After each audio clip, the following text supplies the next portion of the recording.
Cheers and tears everywhere last night at the Spokane airport as hundreds of people lined up to greet the Inland Northwest honor flight that arrived back home. It was pretty great. The nonprofit took nearly 100 veterans to Washington, D.C. to see those memorials that were built in their honor. And of course, KREM 2's Laura Papetti is a big part of that. I know you traveled with the group yesterday. You're here with us tonight. So of course, these veterans are telling you that this trip is more than just a chance to go to Washington, D.C.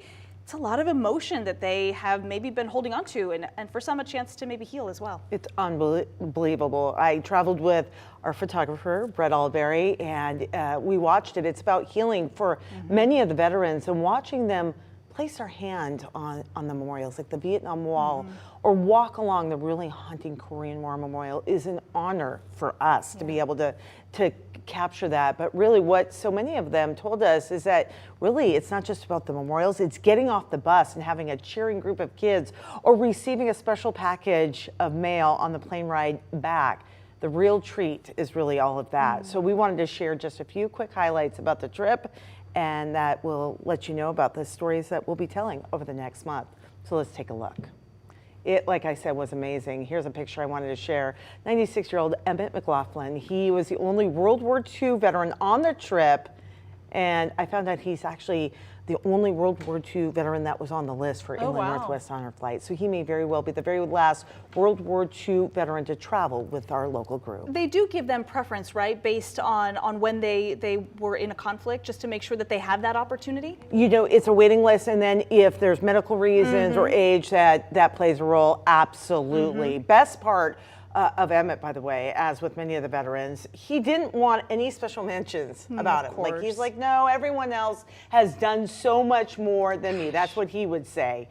And in fact, he asked if he could make an announcement on the plane and say that, but Honor Flight was like, no, then I'll have 99 other veterans saying the same thing. So let's listen in from Emmett. All of those people that lost their lives for our country is something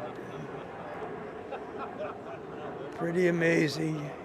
That was Emmett at the World War II Memorial. Just incredible. So we are so grateful to be able to travel with him. Something else very special, of course, Vietnam Wall, is there were over 90 Vietnam veterans on the flight, and it's certainly tough to cover because you want to be as respectful as possible and give people a chance. And we were grateful that the veterans let us tag along. So we're showing you a picture here of 3 cigars, and we'll explain it. We followed Norm Banky as he made a special delivery to the wall for a friend that didn't make it home. He said he left 3 cigars. Cigars apparently very hard to come by in Vietnam. He said it was a cigar for today, one for tomorrow, and one for the day after. And it felt good to touch it and release some anger on the inside of me from all the crap we got picked up from coming back from Vietnam, because people didn't treat us very nicely. No, but they're treating them nicely now, and they were honored to be with this group. Then a favorite part of the trip for the veterans is what's called mail call. On the flight, each veteran gets a packet of notes, some from family and friends that were contacted by Honor Flight. They go to a lot of trouble to do this. Others from school kids and community members. It's just a chance to say thank you. And I have to say, there was not, myself included, a dry eye on that flight. And I asked several veterans, did you get mail like this overseas? And they all said, no, not even close, right? So some told us, in fact, that they even hardly got a note, much less a stack of mail. Pretty cool. And you know, some of the best letters I got were from little people. I love little people. They speak their heart, they write their heart, and they're full of love. Yeah, so we had a stack. He loves the kids, so we had a stack of mail, and including from his grandkids. Those were my 2 aisle mates, by the way, sitting there. Great guys. So I do want to say thank you to Inland Northwest Honor Flight for letting us come. It changes the lives of the veterans and allowing us to be part of it. We can't say thank you enough for putting up with our cameras and the constant questions, and to all the volunteers. Do you know, Whitney, the volunteers, the guardians they're called, pay to go on the flight. Oh, do they really? They pay to go and volunteer, and everything for the veterans is paid for.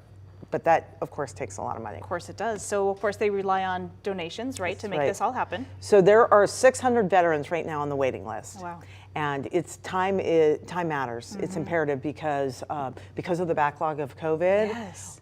I know over 12, I believe they said, veterans were not able to come. They either passed away or were not able physically to come. So we would love to have you donate. You can text the word honor to 509-448-2000.